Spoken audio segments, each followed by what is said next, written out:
Brothers my guys, know that we fly, know that they ride or die. Hey guys, welcome back to the channel. Hope you are all fine and preparing well for your exams. And today I'm coming with the most important topic of corporate bonus, that is Sarbanes-Oxley Act 2002, or it is often called as short name, that is SOX.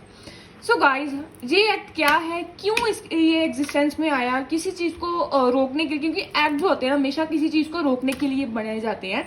सो किस चीज को रोकने के लिए बनाए, जब guys Enron, एथन, Andersen, WorldCom and Tyco की जो बहार हुई थी ना, तब जो उसके करस्पॉन्डिंग जितनी भी कॉर्पोरेशन थी ना, वो सिनोमिनेंट बन चुके थे स्कैंडल्स एंड ग्रीड को लेकर.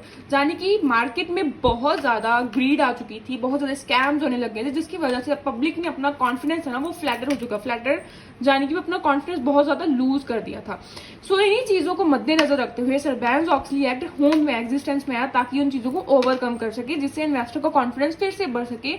इस एक्ट ने बहुत सारी जो है laws and principles and rules and regulation जो फॉर्म की, जो कंपनीज को के लिए वॉलंटरी है कि वॉलंटरी बनाना कि वो उन्हें फॉलो करें. सो गाइज, ये जो एक्ट साइन किया गया था जुलाई 30, 2002 में, और in respond to corporate scandal, and it is often called public company accounting reform and investor protection act. So guys, ये एक्ट कवर करता है ऑडिटर की independence, greater financial disclosure, transparency, as well as जो conflict arises होते हैं किसी भी disclosures को लेकर, एनालिसिस को लेकर, एंड क्रिमिनल फ्रॉड को लेकर जितने भी होते हैं, उन्हें सबको रिफॉर्म करना, उन सबकी एक रिपोर्ट तैयार करना और उन चीज़ों को ओवरकम करना. अब हम बात करते हैं इसकी एप्लीकेबिलिटी की, कि ये जो एक्ट है वो किन किन जगहों पर, किन किन कंपनीज पर लागू होता है. सो चलिए गाइस, अब बात करते हैं इसकी एप्लीकेबिलिटी की. और यूएसए में जो ऑलरेडी लेजिस्लेशन वर्क कर रही है इन चीज़ों को रोकने के लिए फ्रॉम मैनी ईयर्स, उसमें सॉक्स ने बहुत ज़्यादा रीच कर ली है. और and guys, the amazing thing about is that SOX applies to all the companies that are registered to equity and debt securities. So हम ये भी कह सकते हैं कि ये इनकॉर्पोरेटेड हो यूएसए में, जहाँ फिर रजिस्टर्ड पब्लिक ऑफरिंग यूएसए के आउटसाइड हो, उन्होंने इनकी जो प्रोविजन है सॉक्स की वो फॉलो करनी ही करनी है. सो चलिए गाइज, अब हम बात करते हैं प्रोविजंस ऑफ सॉक्स एक्ट की. सबसे पहली प्रोविजन आती है public company accounting oversight board.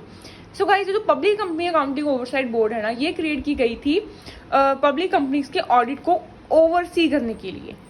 So guys, ये जो बोर्ड है ना, वो स्टैंडर्ड सेट करते हैं ऑडिटिंग रिपोर्ट के लिए, और जितनी भी अकाउंटिंग फर्म्स है ना जो कि पब्लिक कंपनीज को ऑडिट करती हैं, उनके लिए ये कंपल्सरी है कि वो ओवरसाइट बोर्ड के साथ रजिस्टर हों, और ये इंस्पेक्ट करता है, इन्वेस्टिगेट करता है, एज वेल एज इसकी कंप्लेंट्स रजिस्टर फॉर्म्स को इन्फोर्स भी करता है. The amazing thing about this provision is that कि auditing, quality control, ethics, independence and जितने भी अदर स्टैंडर्ड्स हैं ना जो कि रिपोर्ट्स फॉर इश्यूर्स को रिलेट करते हैं, वो जहाँ तो इस्टेब्लिश हों, जहाँ अडॉप्ट हों, जहाँ फिर दोनों हों, जहाँ बाय रूल की तरह हो. एंड गाइज, जो बोर्ड है ना उसके 5 मेंबर्स होने चाहिए. हर एक मेंबर है वो फुल टाइम बेसिस पर वर्क करना चाहिए. एंड जितने भी उसके टर्म्स ऑफ सर्विस है ना वो 5 ईयर्स से कम नहीं होनी चाहिए. And guys, board shall have power subject to section 107 subsection 1 to sue, यानी कि वो केस कर भी सकता है और उस पर केस हो भी सकता है, कंप्लेन भी कर सकता है, डिफेंड भी हो सकती है, और इसके इन इट्स कॉर्पोरेट नेम, जो कि power to acquire, use, sell, exchange and appoint such employees, accountants, attorneys and other agents or may be necessary of appropriate. ये सब powers होती हैं अंडर सेक्शन 107 सबसेक्शन 1 में. So next provision is insider accountability or disclosure of obligations. Guys, this is very amazing provision and we will enjoy while reading.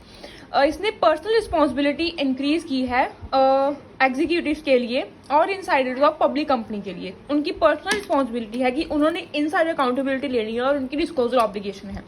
सबसे पहले ये cover करती है एग्जीक्यूटिव सर्टिफिकेशन, जो कि है सेक्शन 302.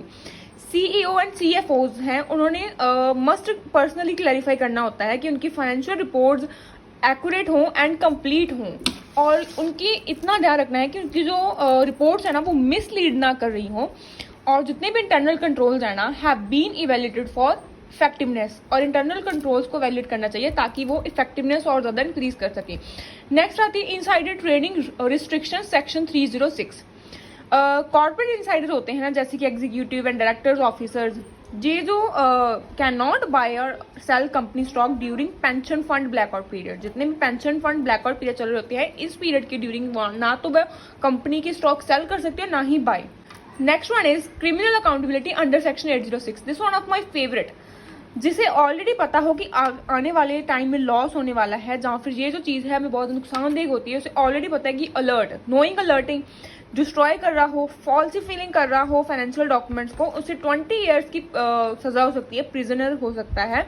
और जिसने फॉल्स फाइनेंशियल सर्टिफिकेशन फिल की गई हो, उसे 10 to 20 ईयर्स में जेल हो सकती है. सो गाइस, थर्ड प्रोविजन आती है कि जो ऑडिटर है ना वो मस्ट इंडिपेंडेंट होना चाहिए उनके क्लाइंट्स के लिए, और जो नॉन ऑडिट सर्विस है ना वो उनकी ऑडिट क्लाइंट के लिए रिस्ट्रिक्टेड होनी चाहिए.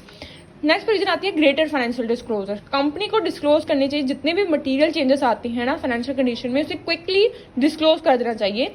Of balance sheet transaction and insider trading भी रिपोर्ट करनी चाहिए. और कॉर्पोरेशन की क्या रिस्पॉन्सिबिलिटी है, जैसे CEO एंड CFO वो पर्सनली सर्टिफाई होने चाहिए फाइनेंशियल की एक्यूरेसी के लिए. They can face criminal penalties for false certification. अगर उन्होंने फॉल्स सर्टिफिकेशन की है तो वो क्रिमिनल जो पेनल्टीज हैं उसे भी उन्हें फेस करनी पड़ेगी. The next provision is internal control. Companies को इस्टेब्लिश करनी चाहिए internal control system over financial reporting पर, जो कि सेक्शन 404 कवर करता है कि मैनेजमेंट को असेस करनी चाहिए एंड ऑडिटर्स को वेरीफाई करते रहना चाहिए time to time internal control की इफेक्टिवनेस को. The next one is whistle blower protection. Guys, whistle blower वो होता है जो कोई भी फ्रॉडलेंट एक्टिविटी होते हुए देखता है और उसे तुरंत रिपोर्ट करता है, उसकी प्रोटेक्शन करना. अब जिसने धोखाधड़ी होते हुए देखी, जब उसे रिपोर्ट करेगा वो उसे रिटेलिएशन के बचाने के लिए, ताकि उसके साथ ना कुछ गलत हो जाए, क्योंकि आजकल के टाइम पर जो गलत होने से रोकता है उसके साथ भी कुछ गलत ना हो जाए, इसलिए विसल ब्लोअर प्रोटेक्शन की जो प्रोविजन बनाई गई है. और विसल ब्लोअर प्रोटेक्शन जो प्रोविजन है ना वो सेफ एनवायरनमेंट इनकरेज करती है, ताकि कोई भी अगर फ्रॉड हो रहा हो ना तो उसे पूरा ना होने दे, उसके खिलाफ विसल ब्लो करें. नेक्स्ट आती है attorneys responsibility. So guys, comment down your opinions about this provision. Thank you, and I stand subscribe my channel. Thank you.